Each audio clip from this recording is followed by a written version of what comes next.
안녕하세요. MBN 시사경제 이성대입니다. 봄이 오는 모습이 눈으로 그리고 향기로 느껴지는 기분 좋은 그런 날인데요. 새로운 시작을 알리는 봄처럼 방송을 보시는 모든 분들의 삶에도 새로운 날에 대한 그런 설레임이 있기를 기대해 봅니다. 오늘 MBN 시사경제 11번째 시간입니다. 오늘은 좀 특별한 시간으로 좀 하려고 하는데요. 요즘 글로벌 시대가 상당히 좀 급격하게 변하고 있죠. 그에 맞춰서 우리나라도 최근 몇십 년 동안 유례없는 그런 급격한 성장을 했는데 지금 우리는 그 혜택을 누리고 살고 있지만 과연 그 성장하는 과정에서 그 많은 분들의 그런 수고와 그리고 어려웠던 그런 상황들을 우리가 잊고 살아가는 건 아닌가라는 그런 생각이 좀 듭니다. 그래서 오늘 이 시간에는 특별한 분을 모시고 좀 진행을 하려고 합니다. 대한민국 공안 검사로서 오랫동안 헌신하다가 퇴임하시고 현재 대한민국 바로알기 연구원의 원장으로 계시는 임정혁 원장 나오셨습니다. 안녕하세요. 네. 네, 임정혁 원장은 서울중앙지검 공안부장 그리고 이제 서울고등검찰청 검사장과 그리고 형사부장 그리고 대검찰청 차장검사로 지내셨고요. 또한 법무연수원장으로 지내시다가 지난 12월 퇴임을 하셨습니다. 오늘 많은 이야기를 해주실 것 같은데요. 많이 좀 기대가 됩니다. 그리고 제 왼쪽에는 내외뉴스통신의 정승호 대표 나오셨습니다. 안녕하세요. 안녕하십니까. 네, 정승호 대표는 한국일보에서 사회부장, 그리고 경제부장, 그리고 이제 편집국 부국장으로 지내셨고, 현재 내외뉴스통신 사장이시고요. 그리고 내외경제TV의 자문위원이십니다. 얼마 전 내외뉴스통신 사장으로 취임하셨는데, 정승호 대표 요즘에 많이 바쁘시죠? 예, 제가 여기 온 지 이제 아직 한 달이 안 됐습니다. 한 달이 안 됐으니 제가 아무래도 뭐 배울 것도 많고 적응해야 할 것도 많아서 좀 바쁩니다. 하여튼 눈여겨봐 주십시오. 네. 감사합니다. 알겠습니다. 네.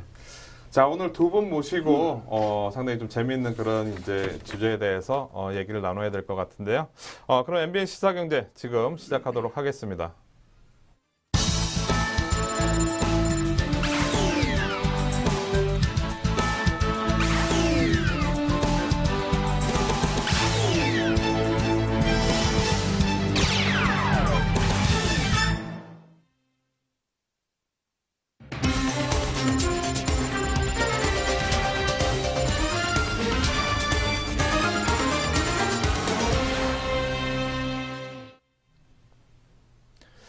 네, 오늘은 임정혁 대한민국 바로알기 연구원 원장 모시고 이야기를 나누고 있는데요.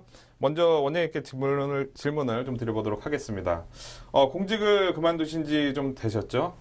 예, 민간인이 되신 그런 소감이랄까 소회가 한번 말씀 부탁드리겠습니다. 네. 예, 먼저 변변치 않은 저를 이렇게 귀한 시간 할애해 주셔서 진심으로 감사를 드립니다. 네. 제가 검사로서 28년 9개월, 사법연수원 시절까지 치면 30년을 넘는 공직자로서 살아왔습니다. 한 2개월 전에 이제 공직을 그만두었는데요. 제가 공직을 그만두면서 많은 결심을 했습니다. 그 중에 하나가 선배로부터 공직을 그만두고 사회에 나가면 많이 다를 거다. 네. 그런 얘기를 많이 들어왔는데 저는 공직을 그만두면서 각오를 한 것 중에 하나가 네. 민간인이 되어서도 나와보니 다르더라 라는 말만은 하지 않겠다라는 결심을 했습니다. 한 2개월 됐는데요. 그동안 다양한 오히려 많은 것을 배웠지 아직까지는 나와보니 다르더라 라는 말을 하지 않았고 앞으로도 그 말만은 하지 않겠다 그런 결심에는 변함이 없습니다. 네, 그러시군요. 네, 공직에서 그것도 이제 공안 검사로서 거의 30년 가까이 근무해 오셨는데요. 그렇다면 공직에 계시면서 맡았던 업무 중에서 가장 기억에 남는 그런 일이 있으신가요? 그리고 혹시 이제 마지못해서 이 일만 꼭 하고 나왔어야 되는데 하지 못하고 나왔던 그런 안타까운 일이라든가 그런 거 혹시 있으신가요? 예, 저는 법무연수원이 마지막 공직이었습니다. 네. 근데 공교롭게도 용인에서 진천으로 공공기관 이전 정책에 따라 이전을 하는 시절에 제가 연수원장을 했기 때문에 네. 한 1개월 남짓은 용인에서 나머지 8개월은 진천에서 근무를 했습니다. 그래서 그 이전 과정에서 이전을 하고 또 법무연수원을 새로운 곳에서 정착시키는데 많은 일을 했지만 그게 가장 큰 보람으로 남고 또 그 일을 하는데 한 100여 명 넘는 150명 가까이 되는 우리 직원들이 일심단결해가지고 법무연수원을 새로운 곳에 정착시키는 것이 가장 큰 보람이 아니었나라는 생각이 들고요. 제가 아까 말씀하셨지만은 검사로서 공안에 또 이제 교육 업무에 많이 하다 보니까 특수수사나 강력 이런 다양한 분야의 수사를 하지 못한 게 조금 아쉽고요. 이게 좀 뭐 배부른 소리인지는 모르겠습니다만은 하지만 저는 검사로서의 공직 생활 내내 좀 행운의 연속이었다. 그리고 진심으로 감사하는 마음을 가지고 있습니다. 네, 우리가 이제 일을 맡은 거에 있어서 이 맡은 그 일에 대해서 무슨 일이 주어지든지 간에 충실하게 이렇게 다 하는 게 상당히 중요하다고 생각이 되는데 하시고 싶었던 일이 있었지만 다 하시지를 못했지만 그래도 맡은 바 충실하게 다 잘 하셨다는 그런 이제 좀 마음이 드는 것 같습니다. 이번에는 저희가 이제 오늘 주제에 대해서 좀 얘기를 해봐야 될 것 같은데요. 원장님께서는 대한민국 바로 알기 연구원이란 이런 단체를 만드셨는데 이 이름만 들어본다면 우리가 나라를 우리가 바로 알기란 우리나라에 대해서 사람들이 좀 잘못 알고 있다는 게 많다는 그런 전제하에 대한민국 바로 알기 연구원이란 이런 연구원 이 이름을 지은 게 아닌가라고 좀 생각이 되는데요. 우리가 좀 잘못 알려진 그런 뭐 이제 대표적인 사례라든가 혹시 그런 거가 어떤 게 있을까요? 예, 그 대표적인 사례 하나만 들어보면요. 우리가 이제 잘 알려져 있지 않은 것, 또 잘못 알려져 있는 것 중에 대표적으로 그 임진왜란을 들 수 있습니다. 우리가 임진왜란에 대해서 우리가 뭘 모르고 있느냐라고 말하는 분도 계실지 모르지만은 임진왜란은 1592년부터 7년간에 걸쳐서 일본이 우리나라를 무차별 침략을 해서 우리 많은 백성들이 피해를 본 그런 전쟁입니다. 그런데 그 전쟁 이름을 놀랍게도 일본과의 7년 전쟁이라고 부르는 학자가 있습니다. 지금도 인터넷 검색창에 일본과의 7년 전쟁이라는 그 검색창을 두드리면 어느 분이 주장하는지 그 내용이 무엇인지가 나와 있습니다. 그러나 우리가 임진왜란이랄 때 하고 일본과의 7년 전이라고 할 때는 그건 완전히 다른 느낌을 갖게 되는 겁니다. 일본과의 7년 전쟁이라 그러면 그 전쟁의 책임자, 피해자, 가해자가 전혀 나타나 있지 않습니다. 그런 대한민국 그 사실을 알면 우리로서는 다 분노하지 않을 수 없는 그런 명칭입니다. 또한 그 전쟁을 일본에서는 도자기 전쟁이라고 합니다. 왜 도자기 전쟁이냐? 그 임진왜란 때 저희 조선 피해 본 조선인의 숫자가 뭐 30만에서 100만 이렇게 알고 있는데요. 한 10만여 명이 포로로 끌려갔습니다. 그 중에 많은 부분이 도공이었습니다. 도자기. 그래서 도자기 공을 많이 일본에 데려가니까 그 도공들이 일본의 도자기 산업을 일으켜서 그 도자기를 서양에 팔아가지고 경제 부흥이 됐다. 그래서 그 전쟁을 도자기 전쟁이라고 부릅니다. 우리가 이런 사실을 많이 알려져 있지 않습니다. 그럼 우리 도자기 전쟁 또는 일본과의 7년 전쟁이라 부른다면 그 분노하지 않을 그 대한민국 사람은 저는 없다고 생각을 합니다. 이런 부분들, 우리가 알려져 있지 않은 부분들에 대해서 좀 많이 서로 발굴하고 우리 스스로가 알아보자라는 의미입니다. 또 대표적으로 우리가 한국전쟁이라는 표현을 쉽게 쓰는데요. 한국전쟁이라 그러면은 그 용어에는 전쟁의 책임자가 나타나 있지 않습니다.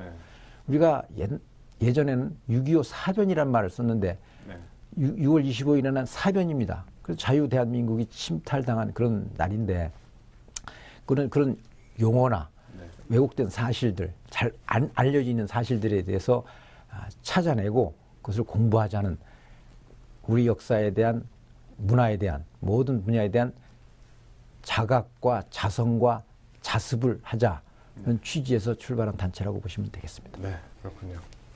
아무래도 그런 부분은 근대사에 많겠죠. 전 지금 4.3에 대해서도 원장님 제주 4.3 사건이라고 해야 될지 뭐 잘 모르겠습니다만 원장님 하신 말씀이 좀 있으실 것 같고요. 그 다음에 최근에 다시 문제가 되고 있는 친일 인명사전 구입해라 말라 뭐 이런 논란이 벌어지고 있지 않습니까? 그 문제도 이제 한 말씀 하실 것 같아요. 그래서 제가 조금 뭐 저도 좀 아는 게 또 자랑 좀 해야 되겠습니다만은 일단은 이제 잣대가 너무 엄격하다라고 보는 것이 일반적인 시각일 것 같고요. 그럼 예를 들면 이제 우리나라 대표적인 시인인 미당 서정주 선생도 친일파라고 등재가 돼 있는데 이 양반이 마지막에 뭐 돌아가시기 얼마 전에 종천순일파 나는 종천순일파였지 친일파가 아니었다. 예를 들면 그런 식으로 이제 자기 주장을 하신 게 있어요. 그게 뭐냐면 나는 단지 하늘을 따르고 따를 종자 하늘천에서 하늘을 따르고 일본에 순응한 것밖에 없다. 그냥 아무것도 정보가 없는데 어떻게 100년, 200년 이런 식으로 일본 사람이 되어가지고 일본에 그 지배를 받을 거로 생각해서 그저 그 처자식 먹여 살리려고 한 것뿐인데 내가 왜 친일파냐? 거의 뭐 그렇게 봐야지 많은 사람들은 그런 식으로 봐야지 않겠냐는 게 제 생각인데 저보다 더 전문적인 시기를 갖고 계실 테니까 한번 말씀해 주시죠. 그 뭐 제가 깊이 알고 있는 건 없고요. 제주 4.3 사건에 대한 평가는 조금 다른 부분들이 있습니다. 그러나 저는 평가나 그걸 하자는 취지가 아니고 네.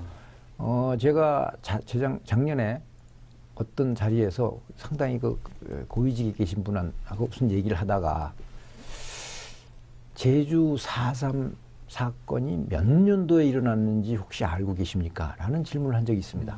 근데 놀랍게도 몇 년도인지를 모르시더라고요. 그래서 그 이후에 그러니까 그걸 평가하자는 게 아니라 많은 사람들한테 야 제주 4.3 사건이 몇 년도에 일어났느냐 그 의미는 그 다음 일이고 그랬더니 많은 사람들이 모르고 있더라 이거죠. 그래서 우리가 좀 바로 알자. 그러고 그러면 좋다. 48년 4월 3일인데요. 네. 그럼 48년 4월 3일에 무슨 일이 있었느냐. 전후해가지고 무슨 뭐 일어난 일에 대한 평가나 이런 건 다를 수 있지만 무슨 일이 있었느냐는 알고 있어야 되지 않느냐. 그런 취지입니다. 안 다음에 평가는 각자 다를 수 있으니까 그 네. 평가에 대해서는 말하지 말자 이거지. 네네. 그 사실에 대해서 우리가 얼마나 알고 있느냐. 네. 요거를 강조하자는 겁니다. 그렇죠. 그게 중요한 거죠. 그 다음에 이제 아까 친일 문제도 말씀하셨는데요. 어디까지가 친이냐, 무엇이 친이냐. 그 저는 그래서 조금 좀 다른 얘기입니다만은 그런 얘기를 합니다. 창씨개명에 대한 이야기를 합니다. 자, 우리는 창씨개명에 대해서 얼마나 알고 있을까? 제가요, 만나는 사람한테 그런 얘기를 자주 합니다. 1940년대에 살았던 당신네 할아버지의 성씨가 혹시 무엇인지 알고 있느냐? 라고 물어보면 대한민국 사람들의 대부분은 잘 알지 못하고 관심도 별로 없습니다. 그럼 창씨개명을 어느 정도 했고 어느 과정에서 이루어졌고 참고로 조선인의 한 80%가 창씨를 했습니다. 그럼 창씨를 했으면 다 친일파냐?